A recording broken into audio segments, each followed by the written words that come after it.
Bueno, vamos a proceder a la conferencia de clausura de este encuentro. Para eso tengo aquí a mi lado, y es un gusto recibir nuevamente en esta que ya Argentina es su casa, por supuesto, a Leonardo Castriota, de Brasil.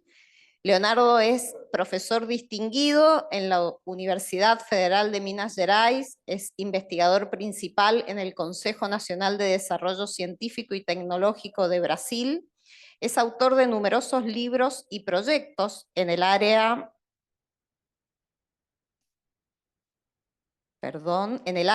de la historia de la arquitectura y del patrimonio cultural, es miembro del Consejo del Instituto Nacional del Patrimonio Histórico y Artístico, IFAM, es miembro de la Junta Directiva del Instituto de Arquitectura del Brasil, ex investigador invitado en el Getty Conservation Institute, es presidente de ICOMOS Brasil para la gestión correspondiente al 2015 al 2021, actualmente es vicepresidente de ICOMOS Internacional, cargo que ocupa desde el año 2017, y coordina la iniciativa del Fórum de las Universidades de ICOMOS en todo el mundo. La conferencia que nos va a brindar para cerrar estos 3 días de reflexión que hemos compartido lleva por título Universalismo y diversidad, aportes latinoamericanos para pensar en un patrimonio mundial. Muchas gracias, Leonardo. Muchas gracias. Yo agradezco de nuevo la invitación para estar acá. Agradezco también a ICOMOS de Argentina por haber organizado este evento muy importante para organizar nuestra región para el simposio científico y la Asamblea General de ICOMOS que va a tener lugar en Ouro Preto ahora en noviembre. Entonces, la idea de mi conferencia es una especie de reflexión previa a las discusiones que vamos a tener en Ouro Preto. Entonces, como yo sabía que era también para no solamente para expertos, pero también para estudiantes, vosotros van a disculparme porque ser seguro, muchas de las cosas ya saben, pero yo hice un recorrido para llegar a algunas ideas que me parecen importantes. Entonces, universalismo y diversidad, aportes latinoamericanos para pensar un patrimonio mundial. Por favor, la primera diapositiva. Eso con las... Ok. François Chouet, en su ya clásico libro La alegoría du patrimoine, habló de una inflación del patrimonio, señalando una triple expansión tipológica, cronológica y geográfica del patrimonio cultural. Con respecto a esta última, observó que la noción de monumento histórico y las prácticas de conservación vinculadas a ella se habían extendido fuera de Europa, cito, donde nacieron y que durante mucho tiempo había sido su territorio exclusivo. Esta expansión había sido lenta, pero inexorable. En la década de 1870 se produjo la entrada del monumento histórico en Japón, en el marco de la abertura Meiji. En los Estados Unidos, que había sido el primero en proteger su patrimonio natural, también se había comenzado a considerar la protección del patrimonio edificado, aunque aún vinculado a grandes personalidades nacionales. Incluso China, para quien estos valores habían sido ajenos, había comenzado a explorar sus monumentos históricos desde la década de 1970. La mejor prueba de esto la veía en la asistencia a conferencias internacionales sobre la conservación de monumentos históricos. Mientras que solo países europeos asistieron a la conferencia de Atenas de 1931, 3 países no europeos, Tunisia, México y Perú, ya participaron en la conferencia de Venecia en 64. Y para fines de la década de 90, 80 países de 5 continentes habían firmado la Convención del Patrimonio Mundial. Hoy son más de 100. Si la adhesión a la Convención del Patrimonio Mundial de la UNESCO, que cumplió 50 años en 2022, refleja el importante papel que el patrimonio cultural desempeña en nuestros días y si a través de ella se creó por primera vez un sistema mundial de gestión y monitoreo del patrimonio, las formulaciones y los usos de la Convención no están exentos de controversias y críticas. Hoy abordaré una cuestión central, la aparente contradicción entre el ideal de universalismo que subyace en este documento y la aceptación más reciente de la diversidad como base para las políticas culturales. Para ello, situaré la Convención en un movimiento de globalización en el ámbito del patrimonio y luego discutiré la crítica a las ideas universalizadoras que subyacen en sus formulaciones para finalmente presentar una posible solución a esta aparente contradicción entre universalismo y diversidad. La Convención del Patrimonio y la globalización del patrimonio.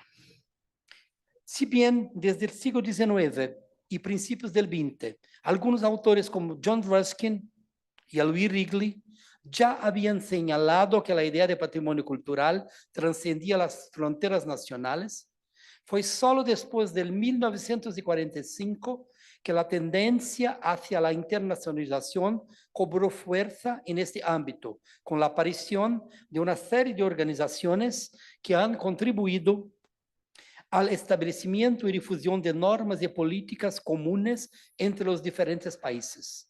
De hecho, si en el siglo XVIII, especialmente en XIX, los Estados-nación comenzaron a comprometerse con la protección de sus patrimonios nacionales, será a partir de la segunda mitad del siglo XX cuando se abre un nuevo capítulo en la internacionalización del patrimonio. Este movimiento se fortaleció al final de la Segunda Guerra Mundial, cuando a partir de las reuniones celebradas en Bretton Woods, Estados Unidos de América, se forjaron mecanismos para facilitar la recuperación y el desarrollo en el mundo de posguerra y prevenir conflictos globales, incluida la creación de las Naciones Unidas y sus organismos subsidiarios, como la Organización Mundial de la Salud, el Fondo Monetario Internacional y el Banco Mundial. Estas diversas organizaciones internacionales han desempeñado un papel central en los procesos de globalización y el patrimonio también ha participado en este movimiento. Como veremos en el ámbito del patrimonio cultural, esta perspectiva condujo a la creación de un nuevo estrato burocrático a nivel internacional, el desarrollo de una serie de procedimientos y normas a seguir en todo el mundo, así como la inclusión de una serie de monumentos y sitios que ahora se consideran de importancia mundial. Yo considero que esos tres hechos hacen parte de un movimiento de globalización del patrimonio. En noviembre de 1946, la Organización de las Naciones Unidas para la Educación, la Ciencia y la Cultura, la UNESCO, apareció en este contexto una agencia especializada con sede en París, cuyo funcionamiento se divide en tres sectores ya mencionados en su nombre. La UNESCO persigue sus objetivos a través de 5 grandes programas: educación, ciencias naturales, ciencias sociales humanas, cultura y comunicación e información, desarrollando proyectos que abordan temas como variegados, como alfabetización, formación de docentes, promoción de medios independientes, libertad de prensa, historia general y cultural, promoción de la diversidad cultural, traducciones de literatura mundial, los derechos humanos, entre otros, una variedad. En los últimos años, la UNESCO también ha contribuido al logro de los Objetivos de Desarrollo Sostenible, definidos en la Agenda 2030, adoptada por la Asamblea General de la ONU en 2015. El sector de cultura de la UNESCO se ocupa del patrimonio cultural, tanto tangible, sitios, museos, bibliotecas y archivos, como intangible, lengua, historia oral, música, danza, propiedad intelectual. Desde el comienzo de sus actividades, esta organización ha estado involucrada en grandes proyectos en nuestro campo, como la llamada Campaña de Nubia, lanzada en 1960, que tenía como objetivo reubicar el gran templo de Abu Simbel, amenazado por la construcción de la presa de Asuán en el río Nilo. Es interesante relacionar la campaña de salvaguardia de Egipto, Sudán, con los orígenes de la UNESCO. Pero es importante llamar la atención sobre su contexto político, el origen eminentemente político de esta cooperación.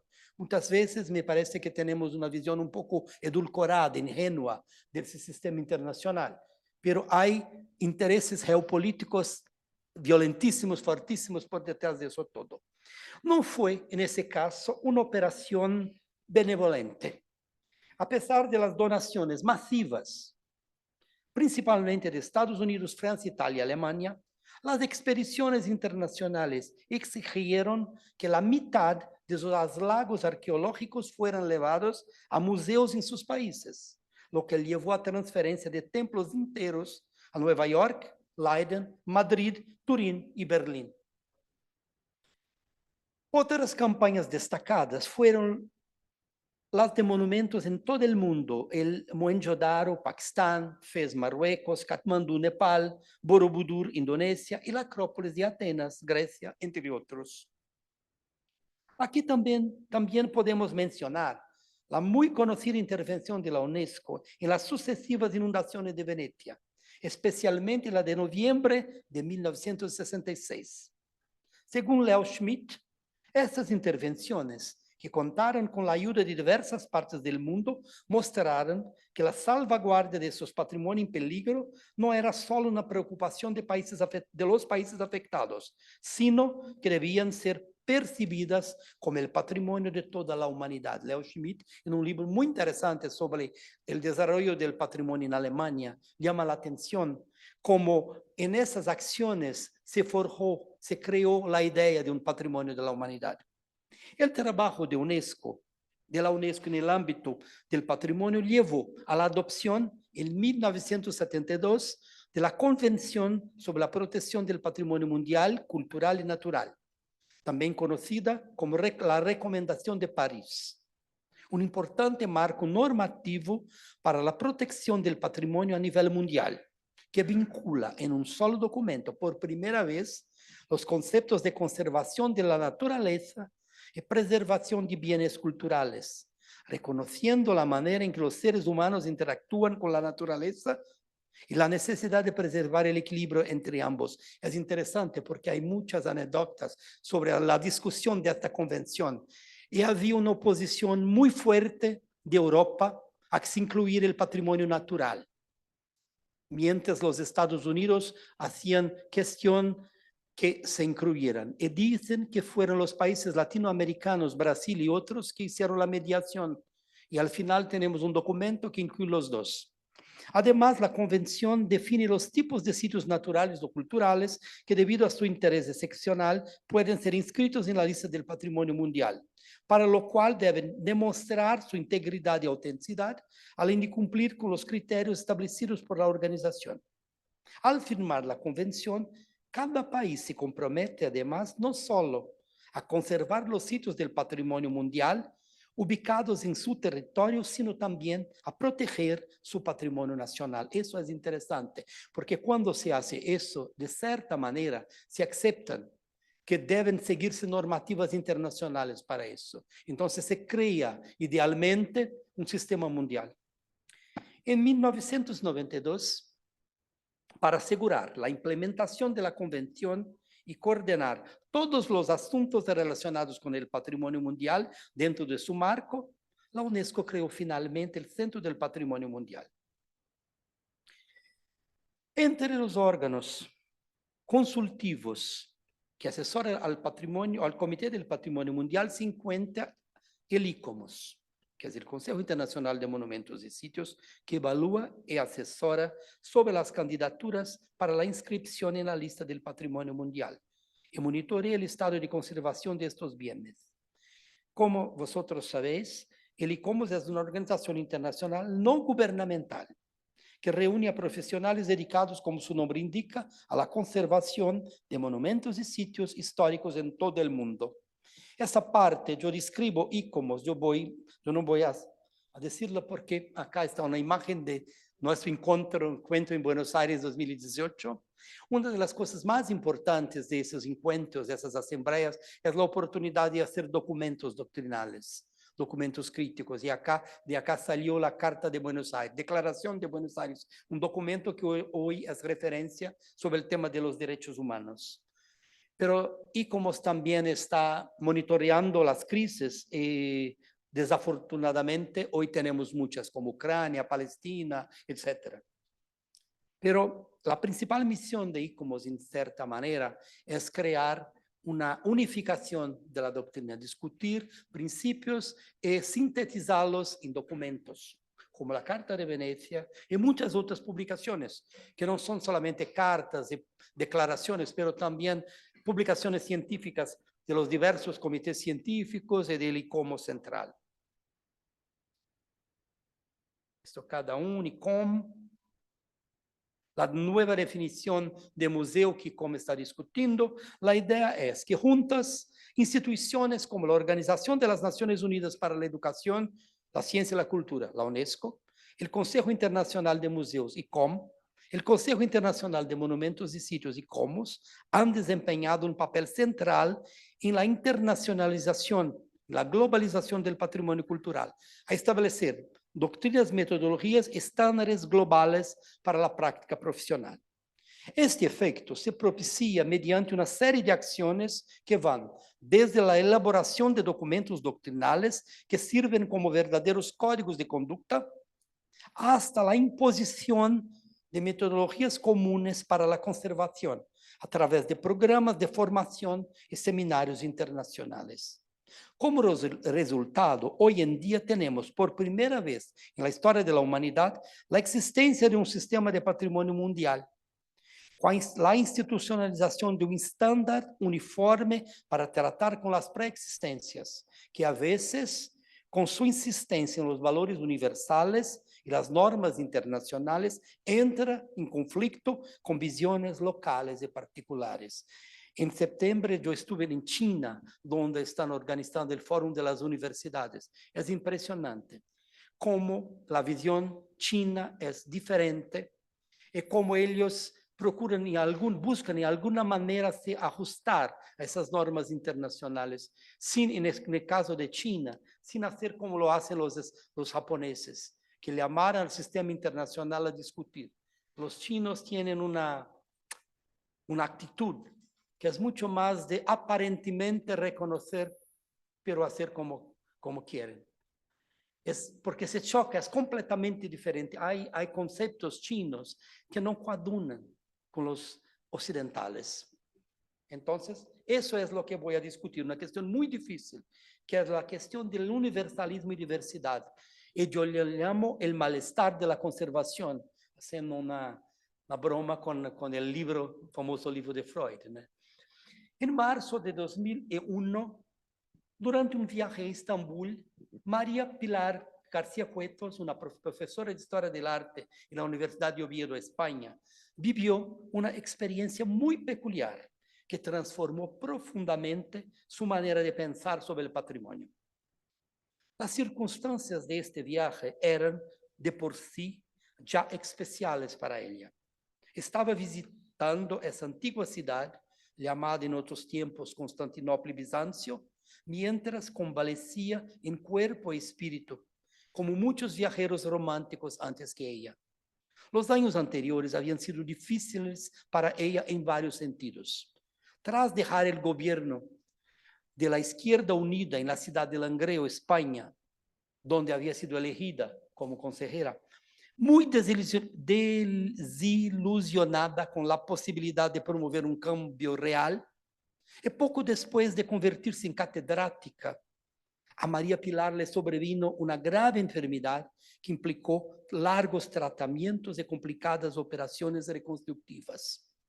Quizás una nueva disposición que usualmente trae consigo la convalescencia fue responsable del sentimiento de extrema perplejidad que experimentó cuando se encontró personalmente con la antigua arquitectura vernácula otomana de madera, un encuentro que de alguna manera la llevó a cuestionar certezas que había acumulado a lo largo de los años, guiando a un grupo de 35 asturianos para conocer la obra del arquitecto renacentista Mimar Sinan Agha.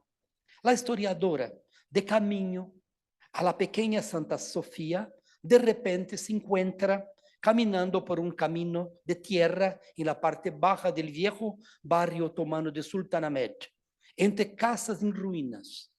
Ante esos edificios, las miradas céticas de los locales y los niños, yo cito, con su curiosidad poco gastada, ella se dio cuenta en un instante revelador de que toda la armadura teórica que había estado formando cuidadosamente a lo largo de su vida profesional servía de poco y estaba resultando ser allí, cito, tan impráctica, tan fuera de lugar, que en un giro importante decidió relativizarla y, como dije, hacer algunas reformas muy necesarias.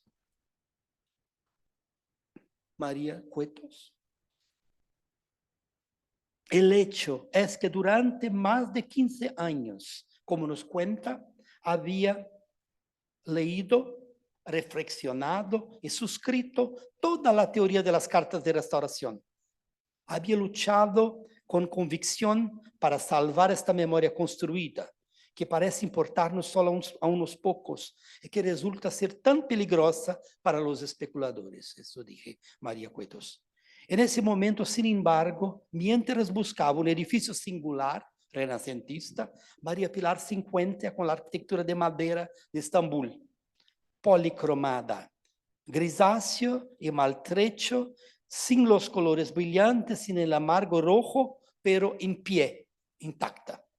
En este momento de revelación repentina, la teoría acumulada parece totalmente fuera de lugar frente a este escenario, frente a ese importante patrimonio, aunque no encaje en los moldes tradicionales, que resistió tanto al terremoto de 1999 como los incontables reveses históricos de esta milenaria ciudad, tan compleja, ella dijo, como hermosa. Como la perplexidad a menudo conduce a la reflexión, María Cuetos comienza a cuestionar los propios fundamentos del conocimiento que ha adquirido a lo largo de los años, especialmente el principio de autenticidad, uno de los pilares de la teoría occidental de conservación. A partir de este punto de inflexión, del que deriva el libro, es un libro fantástico, Humilde Condición, el patrimonio cultural y la conservación de su autenticidad, la investigadora empieza a buscar una lectura diferente de lo que sería salvaguardar, cito, lo auténtico de nuestro patrimonio cultural, produciendo una profunda e inquietante reflexión sobre el significado de dedicar tanto esfuerzo a preservar el patrimonio, considerando con especial atención la diversidad cultural y la relación causa-efecto entre la conservación del patrimonio y el desarrollo económico y social. Tema que la teoría de la conservación tradicional nunca trata.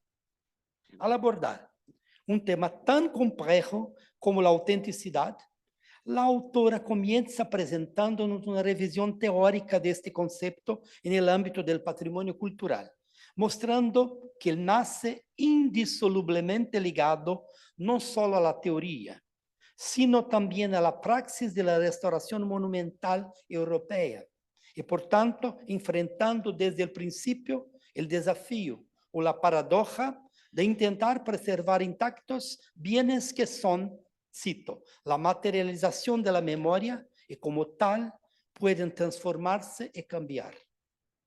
Para la teoría europea, como señala García Cuetos, la materia arquitectónica heredada del pasado es siempre el receptáculo de una serie de valores, lo que hace que el proceso de restauración, aunque preserve el bien cultural, siempre implique un riesgo real. Es capaz de transformar esta materia y cambiar estos valores. A partir de esta aparente paradoja, la autora siente la necesidad de recuperar la reflexión teórica sobre el concepto de autenticidad, mostrando que aparece precisamente cuando se cuestionan las teorías aceptadas por la UNESCO y ampliamente difundidas en documentos y recomendaciones internacionales. Cito, que afirman que todo objeto será auténtico desde su creación y con toda su historia, y que preservar la autenticidad significa salvaguardar la materia y los efectos del tiempo histórico materializados en ella. Sin embargo, a finales del siglo XX, esta elaboración teórica se enfrenta a una realidad ineludible, la visión distinta de los expertos del ámbito cultural latinoamericano, africano y asiático, que parten de una realidad muy diferente a la europea, cuya arquitectura es en piedra, ¿no? Ya que buena parte de sus bienes arquitectónicos, cito, hechos con madera, adobes, por ejemplo, sometidos a continuas reparaciones y reemplazos, hacían muy difícil identificar la autenticidad y la preservación de la materia, con la autenticidad y la preservación de la materia. De este rico e intenso debate nacen nuevos documentos que, como el documento de Narra, muestran que el valor de la autenticidad es plural y no puede aplicarse o entenderse de la misma manera en diferentes esferas culturales o en distintos tipos de patrimonio.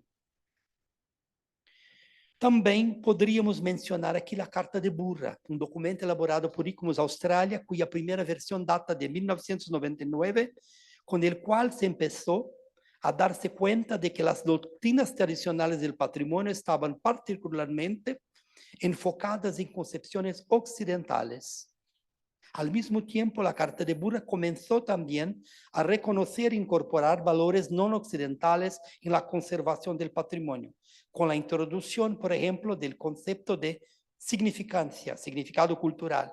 En lugar de buscar una verdad unívoca, como lo hacían las doctrinas anteriores, la Carta de Burra se abría a una pluralidad de valores, incluidos los valores de los grupos no dominantes.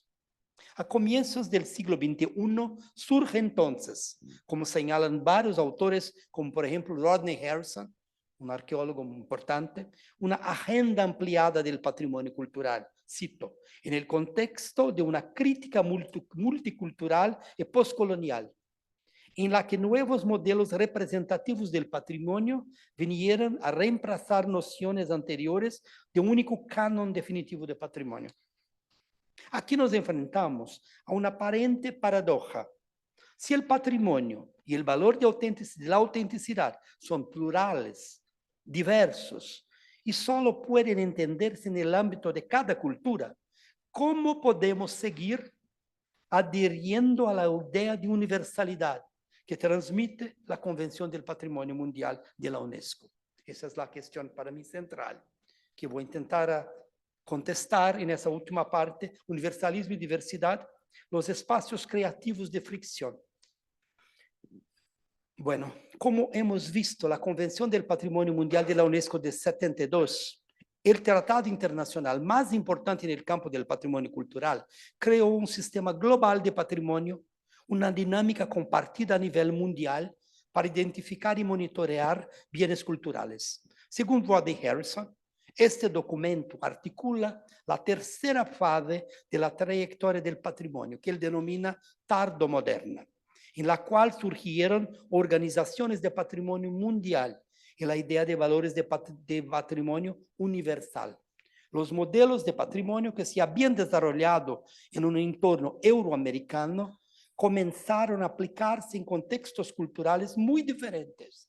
Y esto condujo a conflictos sobre la definición y la propiedad del patrimonio. Escribe en la misma línea que François Chouet, que había reconocido la ampliación geográfica del ámbito del patrimonial. Sin embargo, ese sistema, sin embargo, no está exento de varias críticas, siendo la principal de ellas el conflicto ya mencionado entre universalismo y diversidad. Para abordar esta cuestión, comencemos citando el preámbulo de la Convención del Patrimonio Mundial, que establece la universalidad del valor de ciertos bienes culturales, lo que implicaría una especie de necesidad moral de su conservación. Eso dije el preámbulo, considerando que ciertos bienes que forman parte del patrimonio cultural y natural son de un interés excepcional y requieren conservación como parte del patrimonio mundial de toda la humanidad. Esta reivindicación del valor universal es fuertemente criticada por los estudios contemporáneos sobre patrimonio, especialmente en relación con tres áreas principales: la definición de patrimonio por parte de la Convención, las prácticas que sugiere para gestionar adecuadamente dicho patrimonio y la propia idea de valor universal. Son las tres principales críticas que se hacen a la Convención. Para ejemplificar la crítica más común al discurso autorizado del patrimonio, que es una expresión que fue cuñada por Laura Jane Smith, una arqueóloga británica que vive en Australia, recorreré a Laura Jane Smith, quien en su influyente libro Uses of Heritage afirma que el patrimonio mundial obtiene parte de su autoridad precisamente de la idea de su aplicabilidad universal. Yo cito: parte de la autoridad del discurso autorizado del patrimonio europeo radica en su afirmación de autolegitimación de que es universalmente aplicable y que existen o deberían existir valores y expresiones culturales universales. Todo ese discurso de la universalidad es en sí mismo una estrategia para legitimar los valores y la naturaleza del patrimonio que subyace al discurso autorizado del patrimonio. El discurso de la universalidad hace un llamamiento moral al sentido de la hermandad de la humanidad. Este tipo de apelación contribuye a su poder persuasivo. Podemos notar cómo ella deja claro el vínculo intrínseco entre el universalismo y las estructuras de poder creadas y recreadas por la UNESCO y también por ICOMOS. Según su perspectiva, este tipo de apelación es una de las estrategias de legitimación menos obvias, pero muy persuasivas. Cito: aunque la afirmación de la universalidad dentro del texto de la Convención del Patrimonio Mundial y las directrices, prácticas y debates asociados parecen ofrecer una descripción sencilla de un valor que es, no obstante, un argumento explícito sobre la legitimidad de las narrativas y valores culturales europeos. También se vuelve natural y legítimo que tanto esta convención como otros documentos internacionales de patrimonio, cito, demuestre la importancia para todos los pueblos del mundo, está en el preámbulo, de estas narrativas y de estos valores culturales.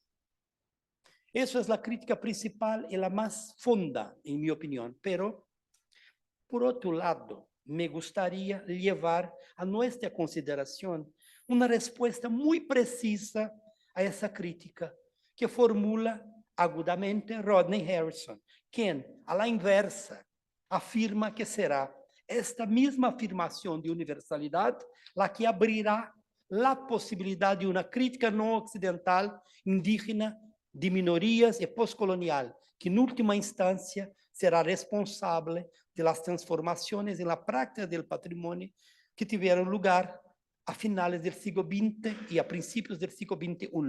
Cito: al expresarse como una convención universal relacionada con el patrimonio mundial, la Convención del Patrimonio Mundial se ve explícitamente obligada a confrontar el tema de la representación siempre que se realicen reclamaciones en contra de su definición de patrimonio. Si la Convención no se hubiera expresado como un conjunto de valores universales, no habría sido necesario que quienes trabajan con la Convención consideraran todas las contrademandas o solicitudes de representación. Eso me parece una respuesta muy interesante. Según su perspectiva, que respaldo será el mismo universalismo el que provocará la necesidad de redefinir continuamente el patrimonio, que podemos ver en funcionamiento en la implementación de la Convención desde 1972. La diversidad de opiniones traída por otras culturas, especialmente las no europeas, produce una especie de divergencia productiva que hace que el campo del patrimonio mundial se expanda, lo que Harrison llama espacios creativos de fricción. Como señala un otro pensador, Ian Donashi, debido a esta fricción creativa en la práctica, ha habido una diversificación creciente en la lista, con más agrupaciones de sitios, algunos de maneras bastante interesantes, como sitios en series, os grupos de sitios similares, rutas, patrimonio industrial, designaciones de ciudades patrimoniales y paisajes culturales. La aparición de nuevos patrimonios, como el patrimonio inmaterial, y campañas de restauración y salvaguarda a gran escala. Esa idea me parece muy interesante. Justamente por quererse universal, tiene que dar respuesta a las otras miradas. Para ejemplificar estos cambios, tanto teóricos como empíricos, que se han traído el patrimonio mundial, Harrison destaca la contribución de la visión de los pueblos nativos de Australia y Nueva Zelanda, que cuestionando la estricta división entre naturaleza y cultura, impactaron en la categoría de paisaje cultural, que finalmente fue aceptada en las directrices de la Convención en 1992. La aceptación de Tongariro y de Uluru Kata Tjuta como paisajes culturales asociativos no solo fue un reconocimiento de una relación diferente entre los valores culturales y naturales y de una filosofía general en la gestión adecuada del paisaje, sino que también significó la reconceptualización de la propia categoría. Los debates en torno a la inclusión del Parque Nacional Uluru Kata Tjuta como un sitio de patrimonio natural llamaron la atención sobre cuestiones más amplias relacionadas con las diferencias entre un modelo de separación y oposición dualista del patrimonio cultural y natural de la Convención de Patrimonio Mundial, como había estado siendo utilizada, el modelo alternativo de patrimonio en el que los paisajes naturales podrían ser conceptualizados como culturales. La autodefinición de la convención como una convención universal que representa todo el patrimonio humano significa que estos modelos alternativos debían ser tomados en serio y considerados en igualdad de condiciones con las formas existentes y europeas de conceptualizar el patrimonio. El resultado de este proceso fue un claro cambio en las definiciones empleadas en relación con el patrimonio mundial en los años siguientes. Según esta perspectiva, el universalismo sería entonces un motor que haría que la convención estuviera abierta a la diversidad, incorporando continuamente nuevas perspectivas en un proceso de expansión y reorganización. No voy a discutir, pero es algo muy importante, tanto como el paisaje cultural, la idea de patrimonio inmaterial. Así, las contribuciones de todas las regiones del mundo aportarían nuevas visiones al escenario y transformarían los conceptos articuladores de la convención. En esta perspectiva, en la que la fricción creativa se ve como una divergencia positiva, es que hemos actuado en el grupo LAC. Desde el primer simposio científico de nuestra región, que estaba planeado para acontecer en Río 2020 en mayo, pero con la pandemia tuvo que acontecer virtualmente al final del año, pero lo hicimos y discutimos muy profundamente desde nuestra perspectiva la cuestión de la crisis. Y sacamos ese libro que trae aportes de varios países, cómo nosotros vemos la crisis. Y la crisis no era solamente la crisis sanitaria. Queríamos discutir la crisis social, cultural y económica de nuestra región y también la crisis disciplinaria del campo del patrimonio, en contacto con otras visiones. Cómo lidiamos con esas crisis. Y seguimos ese trabajo en 2022, cuando hicimos el segundo simposio científico que ocurrió en Belo Horizonte e en Lima. La primera parte en Belo Horizonte y la segunda en Lima. Y la idea era discutir el aniversario de la convención y qué aporte nosotros podíamos hacer. ¿Cuál sería la contribución que América Latina y el Caribe podría aportar a esa reactualización de la convención en su aniversario número 50? Aunque las conclusiones de este evento aún están siendo elaboradas y van a resultar en una publicación síntesis de nuestra región cultural, ya podemos ver que según la mayoría de los participantes, la contribución más significativa de América Latina estaría en aplicaciones articuladas en torno a la idea del paisaje cultural en sus diferentes dimensiones.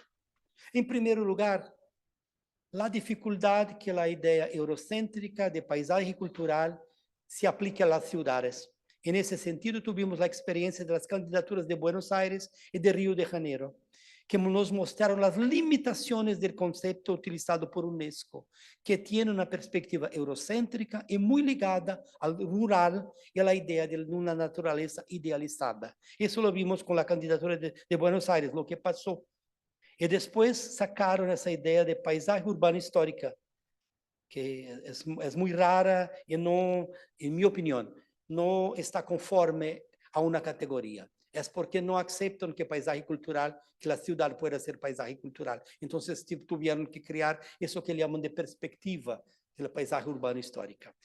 Bueno, en ese sentido, en la expansión y reformulación de la idea de paisaje cultural, debemos destacar que en América Latina,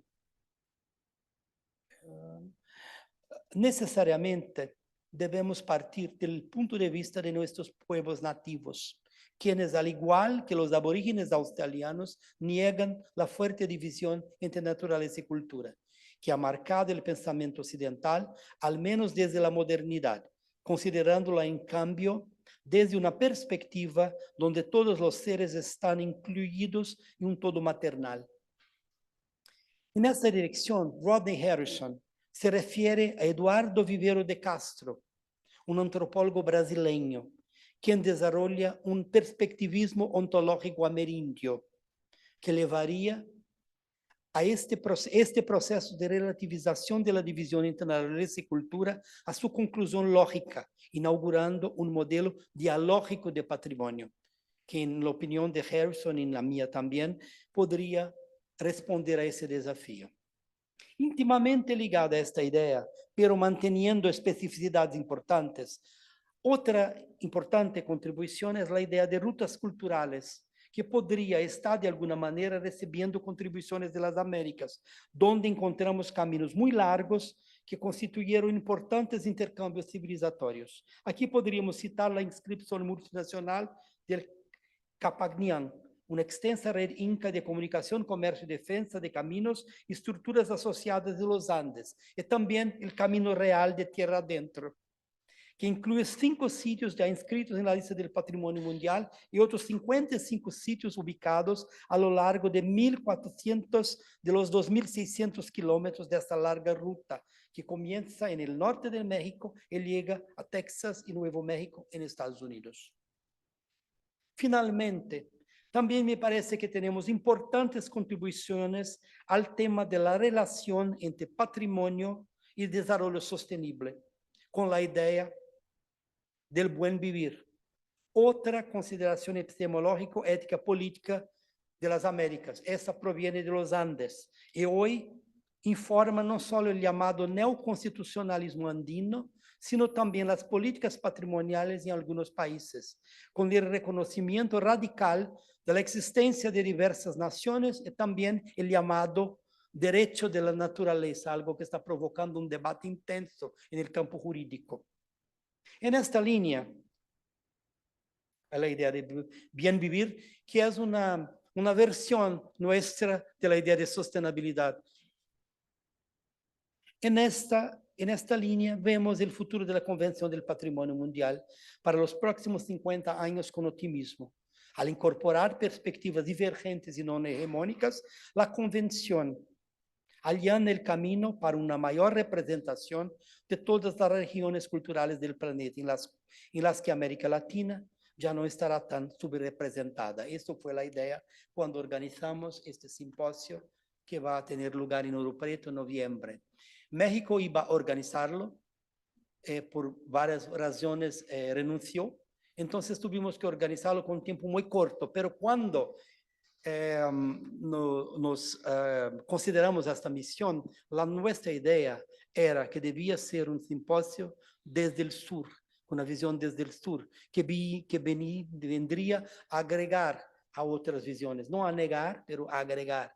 Eso fue lo que propusimos. Entonces invitamos ponentes de varias regiones del mundo, principalmente del sur global. Laura Jane Smith, que es de Australia, por tanto no es del sur global, pero que es la fundadora de la Asociación de los Estudios Críticos de Patrimonio, una que introdujo esas ideas.